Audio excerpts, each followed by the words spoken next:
بسم اللہ الرحمن الرحیم۔ سوال جواب سیگمنٹ کا 25واں ایپیسوڈ لے کر حاضر خدمت ہیں۔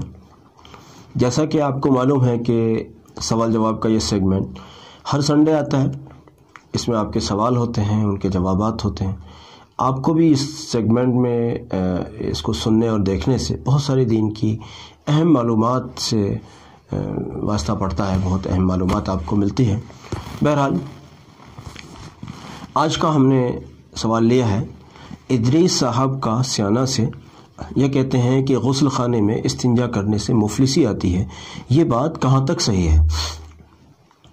بھائی ادریس بھائی دیکھو، بات ٹھیک ہی ہے، آپ ٹھیک کہہ رہے ہیں کہ غسل خانے میں استنجا کرنے سے مفلسی آتی ہے۔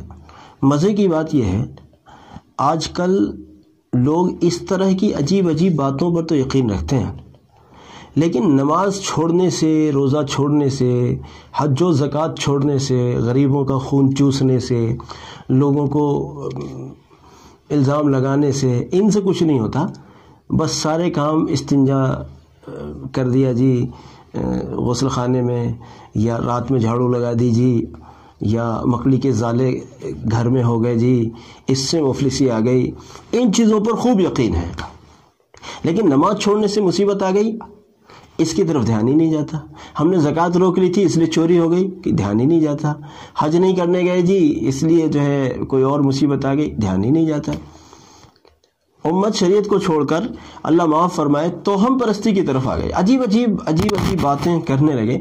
کوئی کہتا ہے رات میں جھاڑو نہیں لگانا، کوئی کہتا ہے کہ کیا ہے یہ کہ وہ استنجا نہیں کرنا غسل خانے میں، حالانکہ غسل خانہ کو استنجا کرنے کی جگہ نہیں ہے۔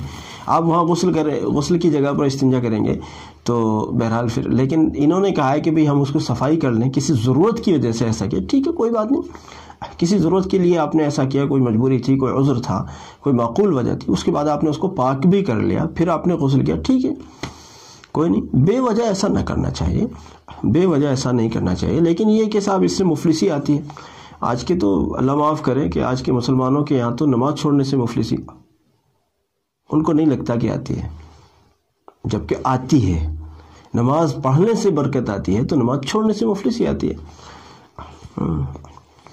خیر بہرحال اس طرح کی باتوں سے باہر نکلیں اور بس جو قرآن و حدیث سے ہمیں معلوم ہوا ہے اس تک رہیں۔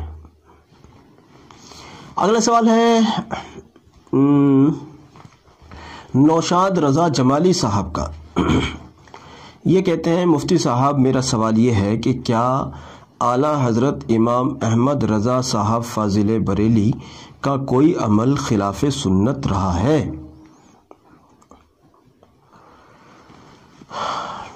بھائی دیکھو، ویسے تو ہم کسی بھی اختلاف میں نہیں جانا چاہتے، لیکن جہاں تک فاضل بریلی امام اعلیٰ حضرت صاحب کا مسئلہ ہے تو صحیح بات یہ ہے کہ میں نے ان کی سوانح نہیں پڑھی، صحیح بات، غیر جانبدار بات یہ ہے۔ اور کسی عمل کے متعلق کوئی کتنا بڑا آدمی ہو، کتنا بڑا، کوئی زیادہ ہی بڑا کوئی اللہ والا ہوتا ہوگا بھائی، جس کے بارے میں یہ دعویٰ کیا جا سکے، یہ بات کہی جا سکے کہ بھئی اس کے سارے کام سنت کے مطابق رہے، لیکن بہرحال امام اعلیٰ حضرت ہو یا اور کوئی بڑے آدمی ہو، کوئی بھی ہو، بشر ہیں بہرحال، کبھی سنت نہیں چھوٹی ہوگی ایسا نہیں کہہ سکتے۔ ہم اپنی زندگیوں کو دیکھتے ہیں، بعض سنتیں الحمدللہ بچپن سے آج تک اللہ کے فضل سے عادت میں رہی ہیں، اس کے باوجود چھوٹ جاتی ہیں کبھی، تو بھائی بشر ہے، ہر آدمی بشر ہے، تو ایسا کیسے کہہ سکتے ہیں کہ زندگی میں کبھی کوئی سنت نہیں چھوٹی ہوگی؟ مسلکی اختلاف اپنی جگہ رہا، میں مسلکی اختلاف میں نہیں جانا چاہتا۔ میں دارالعلوم دیوبند کا فاضل ہوں، وقف دارالعلوم کا فاضل ہوں مطلب، اور سچا پکا دیوبندی ہوں، لیکن اس کا مطلب یہ نہیں ہوتا کہ کسی دوسرے مسلک کی کسی اعلیٰ شخصیت کو فضول میں ٹارگٹ کروں۔ کوئی وجہ بھی نہیں ہے اختلاف کرنے کی اور میں بے وجہ اختلاف بیان کروں۔ میں کسی اختلاف میں جانا نہیں چاہتا۔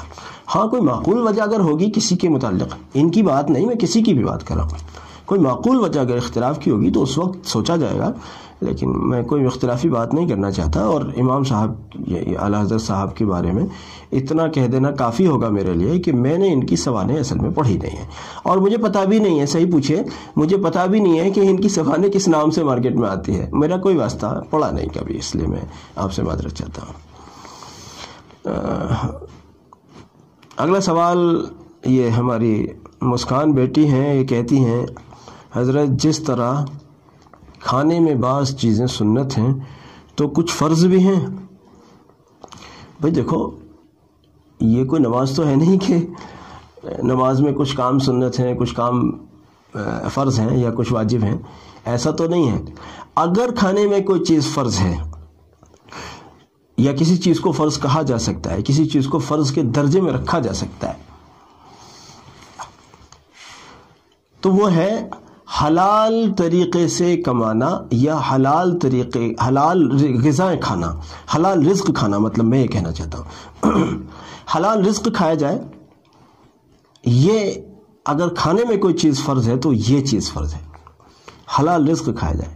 باقی سنتیں جو ہیں وہ سنت و آداب جو بیان کیے گئے ہیں بہرحال وہ مسلم ہیں اور ان کا خیال رکھنا چاہیے، لیکن اگر کھانے میں کوئی چیز فرض کہی جا سکتی ہے تو پھر حلال رزق کو فرض کہا جا سکتا ہے، کیونکہ مومن حلال سے ہٹ کر نہیں کھاتا، یعنی حرام یا مشکوک چیز نہیں کھاتا۔ اللہ تعالی ہم سب کو حرام سے اور مشکوک رزق سے محفوظ رکھے۔ اگلا سوال ہے قرآن کریم کی الماری میں قرآن کریم کے برابر میں کوئی کپڑا وغیرہ رکھ سکتے ہیں؟ بھائی کوئی بات نہیں، اگر وہ کپڑا پاک صاف ہے اور اس لائق ہے کہ اس کو کسی پاک جگہ پر رکھا جا سکتا ہے تو کوئی حرج کی بات نہیں ہے، لیکن یہ ہے کہ بس یہ تو اصل میں یہ کچھ چیزیں ادب سے متعلق ہوتی ہیں، ہر چیز جائز اور ناجائز نہیں ہوتی، یہ یاد رکھیے۔ اب یہاں کوئی یہ جو کپڑا رکھ سکتے ہیں یا نہیں رکھ سکتے ہیں، یہ جائز یا ناجائز کا مسئلہ نہیں ہے، یہ ادب یا غیر ادب کا مسئلہ ہے، اور ادب تو آدمی کے دل میں پیدا ہوتا ہے، اس کو میرے بتانے یا کسی کے بتانے کی ضرورت نہیں ہے، وہ تو خود ہی دل میں پیدا ہوتا ہے کہ بھئی یہ چیز بے ادبی تو نہیں ہے، یہ چیز ادب ہے، یہ بے ادبی ہے، کیا بے ادبی ہے کیا ادب۔ تو بہرحال اگر قرآن کریم کے برابر میں اس الماری میں کوئی کپڑا کسی معقول وجہ سے آپ رکھ رہے ہیں، کوئی حرج کی بات نہیں، لیکن یہ ہے کہ بھئی ایسی کوئی چیز نہیں ہونی چاہیے جو قرآن کی بے ادبی ہو، مثلا ناپاک کپڑا نہیں ہونا چاہیے، یا کوئی تصویر والا ایسا کپڑا جو قرآن کریم کی بے ادبی شمار ہو رہا ہو، ایسی کوئی بھی چیز، مطلب اے ٹو زیڈ ایسی کوئی چیز نہیں ہونی چاہیے۔ باقی کپڑا آپ رکھیں کسی معقول وجہ سے۔ اگلا سوال ہے، کہتے ہیں کہ جیسے فرض نماز کے بعد آیت الکرسی پڑھتے ہیں تو کیا قضا نمازوں کے بعد بھی آیت الکرسی پڑھنی چاہیے؟ بہتر بات ہے کہ آپ کو اللہ توفیق دے، اگر آپ قضاء عمری کر رہے ہیں یا کسی وقت کی نماز چھوٹ گئی تھی اس کو آپ قضا کر رہے ہیں، اس کے بعد بھی آپ آیت الکرسی پڑھیں، یہ بہت عالیشان بات ہے اور بہت شاندار بات ہے، کوشش کریں کہ ایسا کر سکیں، یہ بہت اچھا عمل ہے، آپ قضا کے بعد بھی اگر آیت الکرسی پڑھتے ہیں، ماشاءاللہ۔ اگلا سوال ہے ساحل صاحب سرائے ترین سے، یہ کہتے ہیں کہ راستے میں کسی کے جنازے کو دیکھ کر اس میں شرکت کرنا چاہیے کیا؟ بالکل، اگر آپ کے پاس فرصت بھی ہے، وقت بھی ہے، موقع بھی ہے، اللہ نے صحت بھی دی ہے، تو تھوڑا چند قدم ذرا چل لیں جنازے کے ساتھ، تھوڑا، اصل میں مسلمانوں کے جنازوں میں شرکت کرنے کا حکم ہے، اگر آپ کو یہ چیز ممکن ہے، آسانی سے ہو سکتا ہے، تو بہرحال آپ کو شرکت کرنی چاہیے۔ اب یہ نہیں ہونا چاہیے، آج میں آپ کو بتاؤں آج کل کیا ہوتا ہے، آدمی جنازے میں شرکت کرنے کے لیے ممبئی سے آ جائے گا، دلی سے آ جائے گا، کسی اور بڑے دور دراز کے سفر سے آ جائے گا، اور سب کاموں کو چھوڑ کر آئے گا، کام بھی چھوڑے گا، پیسے بھی خرچ کرے گا، اور الٹا سیدھا بھاگا دوڑا بھی آئے گا۔ یہاں اگر پتہ چلا کہ ظہر کی نماز کے بعد میں نماز جنازہ ہونی ہے تو ظہر ہی غائب کر دے گا۔ کیا ضرورت پڑ رہی تھی آپ کو یہاں آنے کی؟ آپ کو تو آنا ہی نہیں چاہیے تھا، آپ وہیں رہتے، یہاں والے لوگ اپنے آپ دفن کر لیتے۔ جو فرض کفایہ ہے اس کے لیے آپ دلی اور ممبئی سے بھاگے چلے آئے، اور جو فرض عین ہے یعنی نماز، اس کے لیے آپ یہاں کھڑے ہوئے بھی ہیں، وقت بھی ہے، موقع بھی ہے، نماز ہو بھی رہی ہے اور آپ نماز نہیں پڑھ رہے۔ اور اس سے بھی آگے بڑھ کر بعض لوگ تو چلے آتے ہیں دور دراز سے اور یہاں کر کھڑے رہتے ہیں اور نماز جنازہ تک میں شرکت نہیں کرتے۔ ان بیوقوفوں سے کو پوچھے کیوں آئے تھے بھائی، کیا ضرورت تھی آپ کو آنے کی؟ کیا آپ کے بغیر اس جنازے کا انتظام نہیں ہو سکتا تھا؟ آپ اتنی دور سے آ سکتے ہیں مگر نماز میں یا نماز جنازہ میں شریک نہیں ہو سکتے، یہ کیسے افسوس کی بات ہے اور کیسے عجیب لوگ ہیں۔ اللہ تعالیٰ حفاظت رکھے اور ہدایت دے۔ اس لیے ساحل صاحب آپ جو ہے سمجھ لیجئے کہ اگر کوئی جنازہ اس طرح سے جا رہا ہے تو اس میں شرکت کی کوشش کر لینی چاہیے بشکل سہولت، کوئی ایسا نہیں کہ سارے حرج کرو اور جنازے میں ضرور شریک ہو، ایسا بھی نہیں کہا گیا ہے۔ بہرحال سہولتوں کا خیال رکھنا چاہیے۔ اگلا سوال ہے، کہتے ہیں کہ قبر میں کیوڑا ڈالنا کیسا ہے؟ کسی رسم سے ہٹ کر کچھ نہیں ہے۔ قبر کے اندر کیوڑا ڈالنا کسی رسم کے علاوہ کچھ نہیں ہے، ایک رسم ہے، خواہ کی رسم۔ اس کو اس طرح کی تمام وہ چیزیں ہمیں چھوڑنی چاہیے جن کا قرآن و حدیث سے، قرآن و سنت سے ثبوت نہیں ملتا۔ کہاں بھلا صحابہ رضی اللہ عنہم کے دور میں کہاں ملتا ہے کہ قبر کے اندر کیوڑا ڈالا جاتا تھا؟ ہاں کسی قسم کی خوشبو کا آپ اگر استعمال کرتے ہیں، جیسے کفن کو آپ نے خوشبو لگائی، چلیے وہ سمجھ میں آتا ہے، وہ بات سمجھ میں آتی ہے، لیکن کیوڑا لگاتے ہیں، اور کیوڑا بھی عام طور پر دیکھنے میں آتا ہے کہ میت کو لٹانے کے بعد میں سارا پٹاؤ پورا کرنے کے بعد پھر ایک تختہ ہٹاتے ہیں، پھر کیوڑا ڈالتے ہیں۔ پتہ نہیں کیوں ڈالتے ہیں، اللہ جانے کہاں لکھا ہے، کہاں انہوں نے پڑھ لیا، لکھا تو کہیں بھی نہیں ہے، لیکن انہوں نے پتہ نہیں کون سی کتاب پڑھی ہے، اللہ ہی سمجھے۔ اور اگر کوئی ہم جیسا پہنچ کر کہے بھئی یہ کیوں ڈال رہے ہو، یہ تو ماننے والی قوم تو شاید ایسا لگتا ہے قبرستان میں جمع ہی نہیں ہوتی، جبکہ شاید سب سے زیادہ ماننا چاہیے تھا اس جگہ کہ یار ہماری ساری اکڑ مکڑ یہاں آ کر نکل جائے، نہیں ہے مطلب آدمی مخملوں پر سونے والا اور یہاں مٹی میں آ کے سو رہا ہے، تو اسے یہ خیال ہونا چاہیے کہ سب سے زیادہ تو ماننے کی جگہ یہی ہونی چاہیے، لیکن وہاں آ کر بالکل ماننے کا مزاج نہیں ہوتا۔ اس لیے ہم جیسے لوگ بیچارے سائیڈ میں کھڑے رہتے ہیں، تو کرو جو تمہیں کرنا ہے، اللہ تعالیٰ معاف فرمائے۔ اگلا اور آخری سوال ہم نے لیا ہے، کہتے ہیں کہ قبرستان میں جا کر ایصال ثواب کے لیے کیا پڑھنا چاہیے؟ جو آپ کو یاد ہے وہ پڑھیے، کوئی پابندی نہیں ہے۔ الگ الگ چیزوں کی فضیلتیں الگ الگ بیان کی گئی ہیں، وہ ایک الگ بات رہی، لیکن آپ کے اوپر یہ پابندی نہیں ہے کہ آپ اتنی مرتبہ سورہ فاتحہ پڑھیں، اتنی مرتبہ سورہ اخلاص پڑھیں، اتنی مرتبہ، یہ لازمی نہیں ہے۔